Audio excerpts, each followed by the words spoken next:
Hello.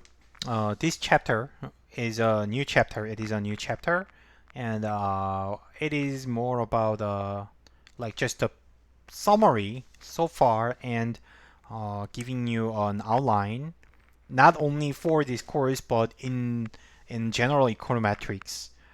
What kind of models you can expect in an econometrics textbook as a PhD student.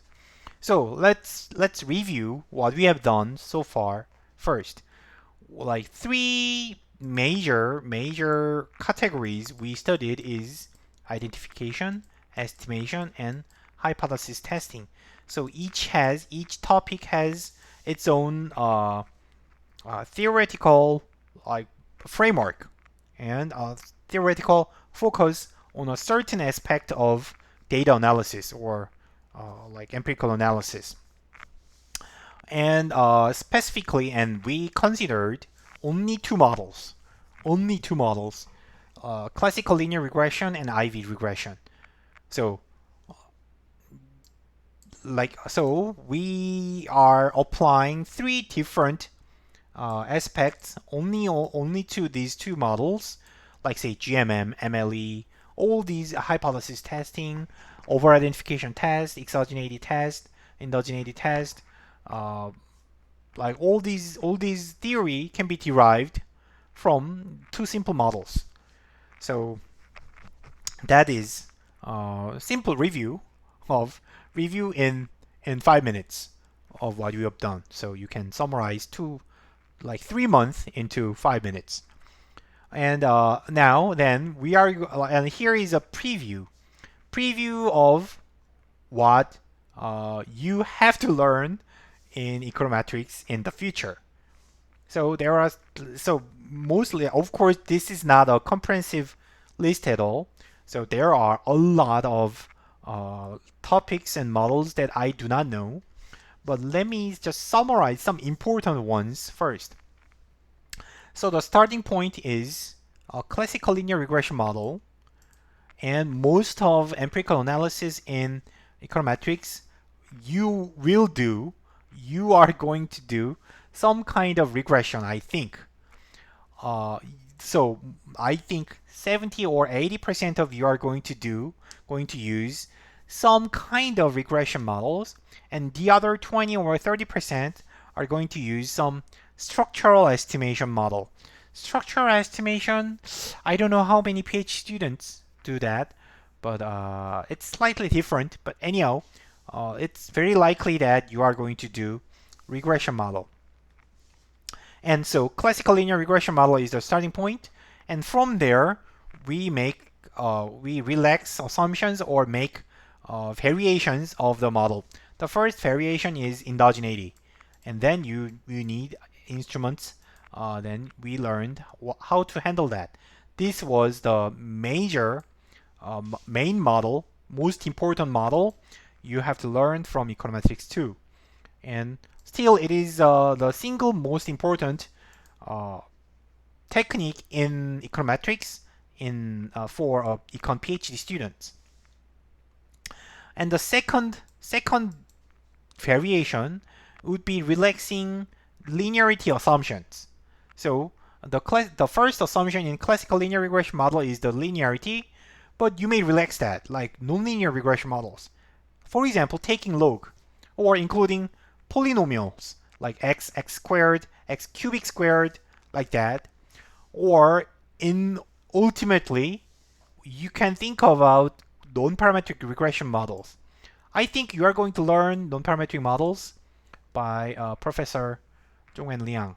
So, and he must be covering non-parametric regression, so I'm not going to cover this here. And the third direction of the variation is to think about the unique structure of the data. For example, in some case, a variable takes 1 or 0, like man or woman, or like a yes or no, or whether employed or not, or survived, or like a vaccinated or not, infected or not, something like that. So, and then using the binary structure, the analysis need a little bit of modification.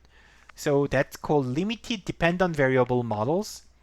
Not only binary case, but there are many other limited dependent variable models, and it will be covered by Professor Lahiri. So you will learn these models in his course if you take his. And fourth is to extend the number of equations. So number of regression equations. So you can think about multiple regressors at like multiple dependent variables at the same time using multiple equations. That's called simultaneous equations model. This is another important topic you have to learn in this course. It's coming soon, the next one. And fifth, the equation, the variation number 5 is replacing the mean exogeneity assumption with quantile exogeneity assumption. So the exogeneity was defined as covariance, mean of expected value of x epsilon equals to 0. But it doesn't need to be mean. Why do we need to think about mean? How about median? Yes, median is also fine. That generalization is the quantile regression model. It has many advantages and very attractive and in many applications. And I'm sure that you will love it. So in your dissertation, if you use quantile regression model, your dissertation will look much better. But of course, you have to understand how to apply that and how to interpret the regression model, quantile regression model. So, and I will cover this later. And another important building block of econometrics is also about the data structure, how the data is collected. So panel data is also covered by Professor Lahiri's class, and time series data is covered by Professor Hunyo. I'm not an expert in time series, so I'm not good at time series at all. So I did not cover this at all. But it's important. Obviously, time series data is important, and among all these, time series data is the most different from what I did here in this course. So this is quite different because you have to relax IID assumption. Anyhow, so that's it. This is just a big picture. As I said, it's not everything, but so like when you think about a certain model, it's good to know this outline because say you may say so if there you can think about 6 points, then you can think about applying say number what happens if you let's say there is a existing model and what happens if you apply number 3 or number 5 at the same time. So then you get another paper. So this may be helpful at some point in your research. So I'm just giving you the ideas. And like other issues in econometrics, identification is kind of needless to say. And second, so first you have to confirm that your parameter is identified. And second, you have to choose what kind of estimator you are going to use and what is the sampling distribution properties for the estimator. And finally, computational. Even if you have a well-defined MLE estimator and you know MLE is optimal by the Fisher information theorem, but in some cases MLE is really difficult to compute, then it's of no use. So some simple. I just want you to show you the understanding the bigger picture will guide you because it tells you what problem you are in. So that's another important lesson you need to learn from this. So I think I will be skipping the nonlinear regression part. It's important, but I don't think we have enough time to do this.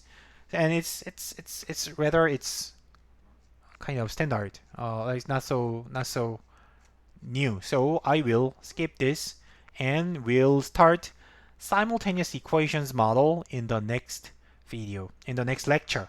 So have a nice weekend and see you in the next one. Bye. See you later.